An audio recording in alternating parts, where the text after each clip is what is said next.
रश्मिरथी। राष्ट्रकवि श्री रामधारी सिंह दिनकर का कालजयी खंड काव्य। इसमें एक शब्द आया खंड काव्य। खंड काव्य होता क्या है? खंड काव्य में जीवन की विशालता के स्तर पर समायोजन न करके नायक के किसी एक किंतु विशेष बिंदु पर कवि अपना सारा ध्यान केंद्रित करता है। रश्मिरथी भी कर्ण के चरित्र को आधार बनाकर लिखा गया उच्च कोटि का खंड काव्य है। इसमें कवि ने कर्ण के चरित्र के सभी गुणों को उद्घाटित किया है, जिसके कारण कर्ण महाभारत का मुख्य चरित्र बन जाता है। रश्मिरथी के कवि हैं रामधारी सिंह दिनकर। मुख्य पात्र कर्ण। रश्मिरथी का अर्थ होता है सूर्य का सारथी। इसमें 7 सर्ग हैं। प्रथम सर्ग कर्ण का शौर्य प्रदर्शन, द्वितीय सर्ग आश्रमवास, तृतीय सर्ग कृष्ण संदेश, चतुर्थ सर्ग कर्ण का महादान, पंचम सर्ग माता की विनती, षष्ठम सर्ग शक्ति परीक्षण, अंतिम सर्ग सप्तम सर्ग कर्ण का बलिदान। प्रथम सर्ग कर्ण का शौर्य प्रदर्शन। कर्ण का जन्म कुंती की कौमार्यावस्था में हुआ था और उसके पिता सूर्य थे। अविवाहिता का पुत्र होने की यंत्रणा कर्ण को जीवन भर भोगनी पड़ी। लोक लज्जा की भय से कुंती ने अपने नवजात शिशु को गंगा नदी में प्रवाहित कर दिया। कवि कहते हैं, जिसके पिता सूर्य थे माता कुंती सती कुमारी, जिसका पलना हुआ धार पर बहती हुई पिटारी, सूत वंश में पला चखा भी नहीं जननी का क्षीर, निकला कर्ण सभी युवकों में तब भी अद्भुत वीर। रश्मिरथी खंड काव्य का प्रारंभ कर्ण के शौर्य प्रदर्शन की घटना से होता है। द्रोणाचार्य द्वारा पांडव और कौरव राजकुमारों की अस्त्र शस्त्र शिक्षा पूरी हो जाने के बाद उनके शक्ति प्रदर्शन का सार्वजनिक आयोजन हस्तिनापुर में होता है। अर्जुन ने रंगभूमि में अपनी धनुर्विद्या का प्रदर्शन किया। सभी दर्शक चकित एवं मंत्रमुग्ध हो गए। रंगभूमि में अर्जुन था जब समा अनोखा बांधे, बढ़ा भीड़ भीतर से सहसा कर्ण सरासन साधे। इसी अवसर पर अचानक कर्ण प्रकट होता है और अपने शस्त्र संचालन से सारी सभा को चकित कर देता है। राजपुत्रों और विशेष रूप से अर्जुन के सारे प्रदर्शन कर्ण के प्रदर्शन के सामने फीके पड़ जाते हैं और गुरु द्रोणाचार्य के साथ ही राजकुल के सभी महान योद्धा भीष्म, कृपाचार्य उदास और निस्तेज दिखाई देने लगते हैं। लेकिन कर्ण इस ओर से निश्चिंत अर्जुन को द्वंद्व युद्ध के लिए ललकारता है। अपमान की प्रथम घटना की शुरुआत यहीं से होती है, जब कृपाचार्य उसके जन्म और उसकी जाति के बारे में प्रश्न करके उसकी चुनौती को अस्वीकार कर देते हैं। तब कर्ण आश्चर्यचकित रह जाता है और उसके हृदय में अपमान की भावना जन्म लेती है। स्वभाव और चरित्र में कटुता का जन्म होता है। कर्ण कहता है, जाति हाय रे जाति। कर्ण का हृदय क्षोभ से डोला, कुपित सूर्य की ओर देख वह वीर क्रोध से बोला, जाति जाति रटते जिनकी पूंजी केवल पाखंड, मैं क्या जानूं जाति, जाति हैं ये मेरे भुजदंड। परंतु दुर्योधन कर्ण की वीरता एवं तेजस्विता से अत्यंत प्रभावित होता है और उसके सिर पर मुकुट रखकर उसे अंग देश का राजा घोषित कर देता है। अंग देश का मुकुट कर्ण के मस्तक पर धरता हूँ, एक राज्य इस महावीर के हित अर्पित करता हूँ।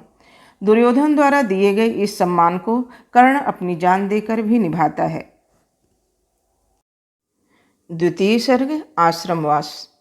रंगभूमि में अपमानित होने के बाद कर्ण ब्राह्मण पुत्र के रूप में शिक्षा प्राप्त करने के लिए भगवान परशुराम के पास जाता है। परशुराम ने कर्ण को अपना शिष्य स्वीकार किया और प्रेम एवं स्नेह के साथ शस्त्र विद्या का ज्ञान दिया। एक दिन परशुराम कर्ण की जंघा पर सिर रखकर सो रहे थे। उसी समय एक विषकीट कर्ण की जांघ पर चढ़कर खून चूसते चूसते उसकी जांघ में प्रविष्ट हो गया। रक्त बहने लगा, पर कर्ण इस असहनीय पीड़ा को चुपचाप सहन करता रहा और इसलिए शांत बैठा रहा कि कहीं गुरु की नींद में बाधा ना पड़े। कवि कहते हैं, किंतु पांव के हिलते ही गुरुवर की नींद उचट जाती, सहम गई यह सोच कर्ण की भक्ति पूर्ण विह्वल छाती। कर्ण की जंघा से निकल रहे रक्त के स्पर्श से गुरु परशुराम की नींद खुल जाती है और कर्ण को पीड़ा सहन करते देखकर परशुराम को उसके ब्राह्मण होने पर संदेह होता है। और वे कर्ण से उसका वास्तविक परिचय पूछते हैं। झूठ बोलकर शिक्षा ग्रहण करने के कारण परशुराम ने कर्ण से शस्त्र विद्या के प्रयोग का अधिकार छीन लिया और उसे श्राप दिया। सिखलाया ब्रह्मास्त्र तुझे जो काम नहीं आएगा, यह मेरा शाप समय पर उसे तू भूल जाएगा। गुरु के चरण छूकर वह उनके शाप को सिरोधार्य करके चुपचाप दुखी मन से कर्ण आश्रम से चला गया। छूकर उनका चरण कर्ण ने अर्ध अश्रु का दान किया और उन्हें जी भर निहार कर मंद मंद प्रस्थान किया। तृतीय सर्ग कृष्ण संदेश। तीसरे सर्ग में अपने निर्णय, मैत्री, सहयोग भावना, सदाचार से युक्त उच्च मानवीय गुण, जीवन के प्रति अपनी निष्ठा तथा निस्वार्थ बलिदान की कसौटी पर चढ़ने के लिए कर्ण प्रस्तुत होता है। 12 वर्ष का वनवास और अज्ञातवास की 1 वर्ष की अवधि समाप्त हो जाने पर पांडव अपने नगर इंद्रप्रस्थ लौटते हैं और दुर्योधन से अपना राज्य वापस मांगते हैं। श्री कृष्ण संधि प्रस्ताव लेकर कौरवों के पास जाते हैं। 2 न्याय अगर तो आधा दो, पर इसमें भी यदि बाधा हो तो दे दो केवल 5 ग्राम, रखो अपनी धरती तमाम। श्री कृष्ण द्वारा पांडवों के लिए 5 गांव मांगे जाने पर दुर्योधन 5 गांव तो दूर पांडवों को 1 सुई की नोक के बराबर भूमि देने से मना कर देता है और उल्टे श्री कृष्ण को बंदी बनाना चाहता है। दुर्योधन वह भी दे न सका, आशीष समाज का ले न सका, उल्टे हरि को बांधने चला, जो था असाध्य साधने चला। कृष्ण अपना विराट रूप दिखलाकर सभी को भयभीत करके वहां से चल देते हैं। हरि ने भीषण हुंकार किया, अपना स्वरूप विस्तार किया, डगमग डगमग दिग्गज डोले, भगवान कुपित होकर बोले, जंजीर बढ़ाकर साध मुझे, हाँ हाँ दुर्योधन बांध मुझे। मार्ग में कर्ण मिल जाता है और वे उसे आदरपूर्वक हाथ पकड़कर अपने रथ में बैठा लेते हैं। श्री कृष्ण कर्ण के जन्म की कथा को सुनाकर पांडवों से उसके रक्त संबंध का जिक्र कर अपना पक्ष बदलने पर जोर देते हैं। उनका सोचना है कि कर्ण के बिना दुर्योधन युद्ध करने का साहस नहीं करेगा। अंततः युद्ध के द्वारा होने वाला जघन्य विनाश रुक जाएगा और साथ ही साथ वह यह भी कहते हैं कि इस तरह से वह जाति के अंधेरे से बाहर निकलकर अपने कलंक को धो सकेगा। लेकिन कर्ण अपनी मैत्री में अडिग और अचल है। वह इस प्रसंग को टाल जाता है। अपनी माता कुंती के प्रति भी कृष्ण के सामने क्षोभ व्यक्त करता है। वह कहता है। चतुर्थ सर्ग कर्ण के महादान की कथा। जब कर्ण के द्वारा पांडवों के पक्ष में होकर युद्ध करने से मना कर दिया जाता है, तब इंद्र को अर्जुन की बड़ी चिंता हुई, क्योंकि कर्ण अपने कवच कुंडल के कारण अजेय था। कर्ण की दानवीरता की परीक्षा लेने के लिए इंद्र ब्राह्मण का वेश धारण करके कर्ण के पास दान लेने के लिए जाते हैं। कर्ण से वचन लेने के बाद उन्होंने दान में कर्ण से उसका कवच और कुंडल मांगा। यह कुछ मुझको नहीं चाहिए, देव धर्म को बल दें, देना हो तो मुझे कृपा कर कवच और कुंडल दें। कर्ण इंद्र के छल को पहचान लेता है, लेकिन फिर भी इंद्र को उसने कवच और कुंडल दान में दे दिया। कर्ण की इस दानवीरता को देखकर एवं अपने आप को लज्जित अनुभव कर इंद्र ने कर्ण की प्रशंसा की और कर्ण के ऊपर प्रसन्न होकर उसे एक अग्नि नामक अमोघ शक्ति प्रदान की। ले अमोघ अस्त्र यह, काल को भी यह खा सकता है, इसका कोई वार किसी पर विफल न जा सकता है। पंचम सर्ग माता की विनती। माता कुंती युद्ध की विभीषिका को देखकर कर्ण को अपनी ओर करने एवं पुत्र के प्रति वात्सल्य के कारण कर्ण से मिलने के लिए उसके शिविर में आती हैं। कर्ण को उसका जन्म वृत्तांत बताकर उस समय की लाचारी प्रकट करती हैं और वापस अपने भाइयों के साथ चलने के लिए उसे कहती हैं। लेकिन कर्ण खुद को राधे पुत्र बताकर कहता है कि जिस माँ ने मुझे पाला पोसा बड़ा किया, उन्हें मैं नहीं छोड़ सकता। अपना खोया संसार न तुम पाओगी, राधा माँ का अधिकार न तुम पाओगी।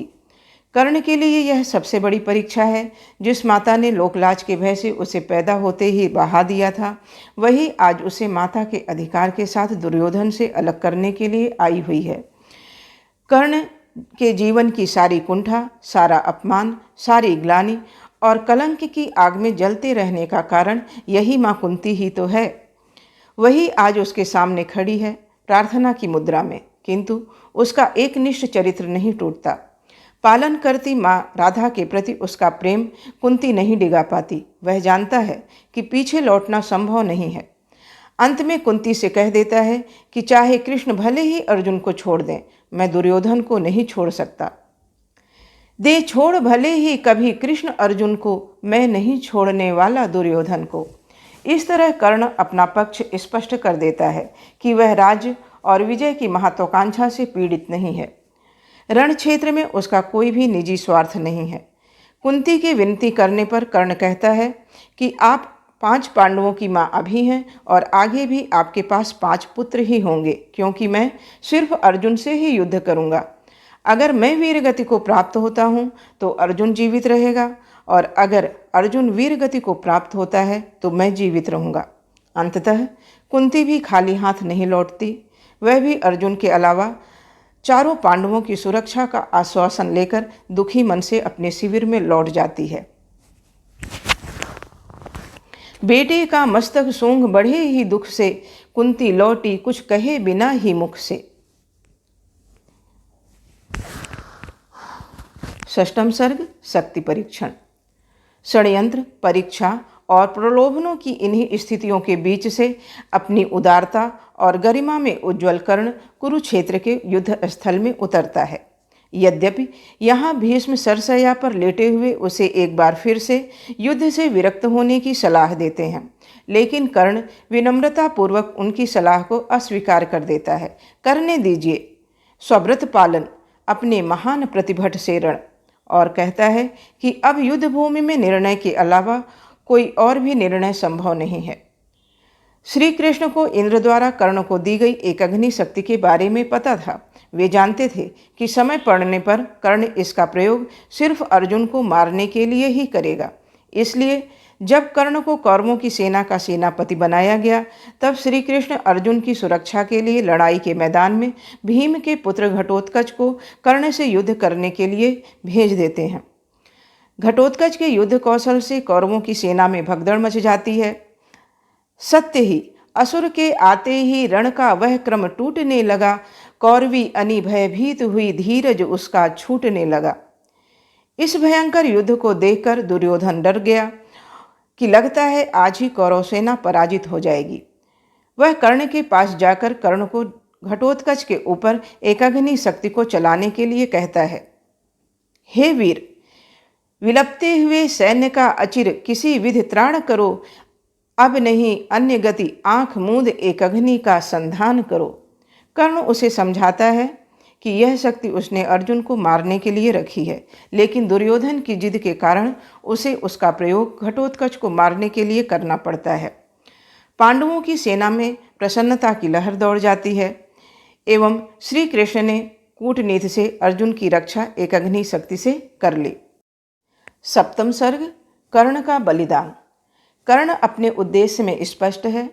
असफलता और षड्यंत्र उसे विचलित नहीं करते। वह कहता है, सुयोधन पूत या अपवित्र ही था, प्रतापी वीर मेरा मित्र ही था, किया मैंने वही सत्कर्म था जो, निभाया मित्रता का धर्म था जो। लड़ाई का अवसान पास नजर आने लगता है। वचन के अनुसार उसने अर्जुन को छोड़कर सभी पांडवों को पराजित करने के बाद अपमानित करके छोड़ दिया। कर्ण और अर्जुन के आमने सामने आने पर घोर युद्ध हुआ। कर्ण के युद्ध कौशल की प्रशंसा श्री कृष्ण ने खुले हृदय से की। इस पुरुष सिंह का समर देख मेरे तो हुए निहाल नयन, कुछ बुरा न मानो कहता हूँ मैं आज एक चिर गूढ़ वचन, पर कर्ण के साथ तेरा बल भी मैं खूब जानता आया हूँ, मन ही मन तुझसे बड़ा वीर पर इसे मानता आया हूँ। कर्ण को हराना आसान नहीं था। वह अप्रतिम योद्धा था, लेकिन उसके रथ का पहिया युद्ध करते समय कीचड़ में धंस गया और वह उसे निकालने के लिए रथ से नीचे उतरा और पहिया निकालने लगा। उसे पहिया निकालते हुए देखकर श्री कृष्ण ने अर्जुन को आदेश दिया, खड़ा है देखता क्या मौन भोले, सरासन तान बस अवसर यही है। अर्जुन ने इसका विरोध किया कि वह निहत्थे पर वार नहीं करेगा। श्री कृष्ण ने कहा, अगर अभी नहीं मारा तो इसे पराजित करना असंभव है, और अर्जुन ने उनका आदेश मानकर उसी क्षण निहत्थे कर्ण का वध कर दिया। गिरा मस्तक महीं पर क्षण छिन्न होकर, तपस्या धाम तन से भिन्न होकर, छिटक कर जो उड़ा आलोक तन से, हुआ एकात्म वह मिलकर तपन से। युद्ध का अवसान जब पास आता है तब स्वयं श्री कृष्ण इसे पांडव दल की विजय नहीं मानते। युधिष्ठिर की अपार प्रसन्नता को तोड़ते हुए वे कहते हैं कि विजय ही पुरुषार्थ नहीं है, विजय से भी महान शीलवान होता है। और कर्ण यद्यपि पराजित हुआ लेकिन उसका शील कहीं भी खंडित नहीं हुआ। नहीं पुरुषार्थ केवल जीत में है, विवाह का सार शील पुनीत में है। श्री कृष्ण स्वयं कर्ण की मृत्यु से अत्यंत दुखी हो जाते हैं, क्योंकि भीतर से कहीं न कहीं कर्ण की दो टूक निस्वार्थता, सच्चाई और अप्रतिम शौर्य कृष्ण को भी प्रभावित और उदास कर जाते हैं।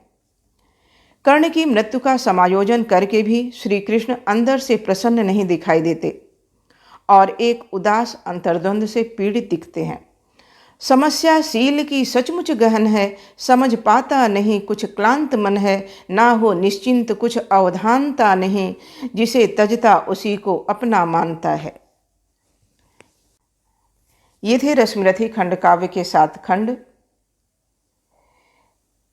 चैनल को सब्सक्राइब करिए, लाइक करिए, शेयर करिए और कमेंट करिए। धन्यवाद।